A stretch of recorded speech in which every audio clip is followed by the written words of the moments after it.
네, 증시 에지 이즈 투비 위클리 2018년 마지막 주입니다. 지난주에 선진국 지수는 마이너스 6%대 하락을 보였고요. 신흥시장 지수는 마이너스 3%대. 코스피 지수는 마이너스 0.39, 코스닥은 오히려 플러스 1.05% 기록했네요.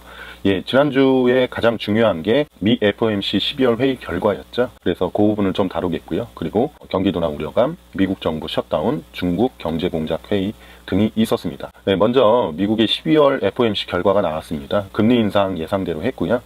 기준금리 밴드가 이로 인해서 2.25에서 2.50으로 바뀌었습니다.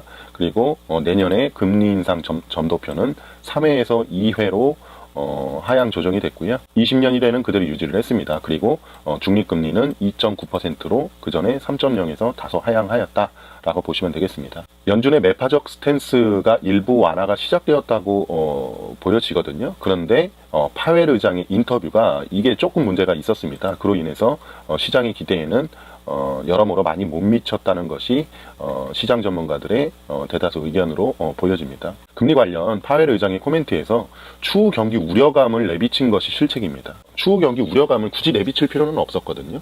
저 같으면 경기는 우리들의 예상대로 가고 있는 그 밴드 안에 있는데 물가 상승률이 지금 2%대에서 잘 잡혀 있지 않습니까? 그렇기 때문에 이제 금리 3회까지 할 필요는 없겠다. 뭐 이런 식으로 얘기를 하면 좋았는데 좀 아쉬웠던 부분입니다.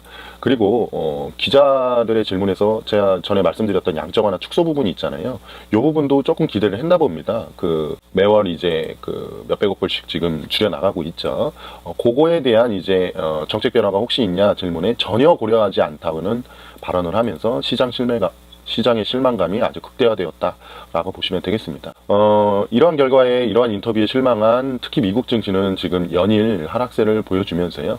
다시 한번 연준의 계속 고심을 깊게 하는 메시지를 보여주고 있는 것이다 라고 보면 되겠습니다. 트럼프 대통령 아예 금리 인상하지 말라고 그랬죠. 물론 이제 외압이기 때문에 뭐 별로 그렇게 바람직한 것은 아닙니다. 어쨌든 여기 이렇게 보시면 트럼프 대통령이 파월 의장을 이제 해임하는 것을 이제 논의를 했다. 제가 전에 초대형 상승장을 예상한다 해서 이제 금리 부분에 대해서 얘기를 했던 부분을 참고하시면 좋을 것 같은데 물론 해임하지는 않을 걸로 저도 그렇게 보고는 있습니다. 그런데 이러한 것들이 정치권의 중앙은행에 대한 압박의 전형적인 형태이다 라는 부분을 우리가 알고 있어야 되겠습니다. 종합적으로 봤을 때 일단은 실망을 한 거는 맞는데 추후 연준의 또 다른 변화가 있을지에 대해서는 계속해서 지켜봐야 되겠다 라는 것이 이제 저의 최종적인 의견입니다. 요번에 바로 결승골에 쐐기골을 넣었으면 좋았는데 일단 그 선취골 정도 라고 보여지는데 곧바로 이제 동점 내지는 역전을 당한 그런 형국이 역전까지는 글쎄요 모르겠어요. 근데 동점 정도까지는 일단은 다시 와 있는 상황이다. 그래서 다시 약간 불안해하고 있는 상황이다 라고 보시면 되겠습니다. 그런데 점진적이기 때문에 연준이 그 하나하나씩 이렇게 조금씩 변화하고 있다는 요 사실에 우리는 참고를 꼭 할 필요가 있다 라고 보시면 되겠습니다. 그리고 미국 정부 셧다운 우려가 좀 제기가 되고 있는데요. 사실 큰일은 아닐 것 같습니다. 괜히 주가 빠지니까 그거에 대한 우려감 뭐 이런 식으로 얘기를 하는 건데요. 통상 우리나라도 예산안 시간 안에 한 적 저는 거의 못 봤어요. 맨날 싸우지 않습니까? 예, 미국도 약간 비슷하다. 그리고 미중 무역 분쟁 관련으로 우리가 또 주목을 해야 되죠. 중국 경제공작 회의에서 시진핑 주석이 이제 영원히 패권 추구를 하지 않겠다라고 했거든요. 이 부분 저희한테 오히려 중요합니다. 지금 미중 무역 분쟁 90일 협상이 있지 않습니까? 그래서 그 부분에 대해서 이제 시진핑이 다시 한번 메시지로 도광양해로 돌아가겠다. 물론 미국이 믿을지 어떨지는 서로 모르겠어요. 어쨌든 그러나 발언을 하고 있다라는 부분에 주목할 필요가 있겠습니다. 한편 흥미로운 사실은 이제 미국 증시의 급락에도 불구하고 국내 증시는 이제 무풍지대급의 퍼포먼스를 발휘를 했습니다. 코스닥은 오히려 올랐죠. 이는 사실 우리나라가 뭐 뛰어나다기보다는 이미 최저 밸류에이션이 지금 돼 있기 때문에 밸류에이션 논란에서 좀 자유롭다는 점, 그리고 신흥시장 지수가 좀 덜 빠졌죠. 그리고 무엇보다 외국인의 엑소더스가 없었거든요. 외국인이 21일에서 뭐 2,500억 정도, 뭐 그 정도 매도할 수 있습니다. 개인도 매도했고, 기관이 뭐 해줬죠. 엄청난 엑소더스는 일어나지 않았다. 라는 점에 우리는 일단 위안을 삼을 필요가 있겠습니다. 제 생각에는 이제 많이 올랐던 미국 증시 등에 비해서 국내 증시에 대해서는 부담감이 상대적으로 적었다고 보여지고요. 엑소더스가 없었다는 것은 크레딧 리스크 또한 아직 부각되지 않고 있음을 방증하는 것이다 라고 보시면 되겠습니다. 이번 주 증시는요, 사실 이제 연말 들어서 뭐 크리스마스다 뭐다 해가지고 이제 거의 폐장 분위기거든요. 휴장하는 날도 외국 증시는 많고요. 그래서 일단 미국 증시 추이 여부는 지켜보는데 폐장 분위기다라고 보시면 되겠습니다.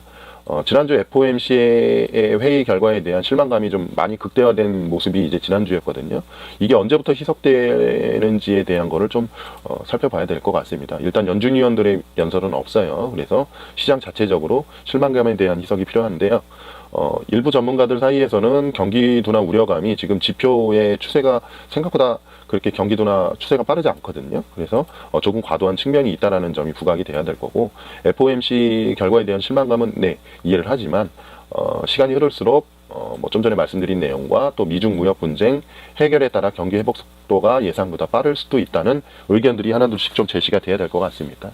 예, 그런 정도를 좀 전망을 해보고요. 물론 이러한 것들이 아직 얼어붙은 투자 심리를 바로 녹여주고 아주 핫하게 만들지는 않을 겁니다. 하지만 최초 제기가 된다면 그것 자체로도 충분한 의의가 있다. 라는 것이 저의 개인적인 의견입니다. 예, 나머지는 이제 계속 말씀드렸던 부분이기 때문에 살펴보시면 될 것 같고요. 지수를 또 이제 궁금해하시는 분들이 좀 있기 때문에 말씀을 좀 드리면, 지금 금융위기 이후로 주간 단위로는 진짜 많이 빠졌거든요.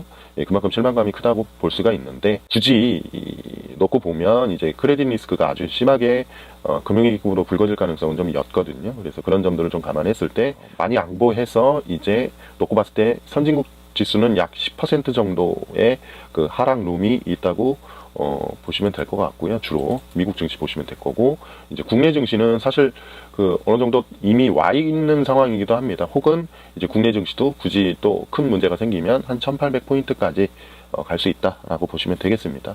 밑에 있는 1400까지는 생각하기가 쉽지 않은 부분이고요.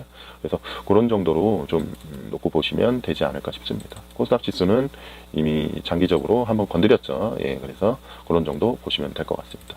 예, 이번 한 주 2018년 고생 정말 많으셨고요. 잘 마무리하시고 2019년도 거의 대다수의 전문가들이 안 좋다라는 얘기를 좀 하지만, 저는 희망의 싹이 트는 2019년도가 될 걸로 개인적으로는 생각을 하고 있으니까 한번 같이 호흡하시도록 하겠습니다. 예, 고생하셨습니다.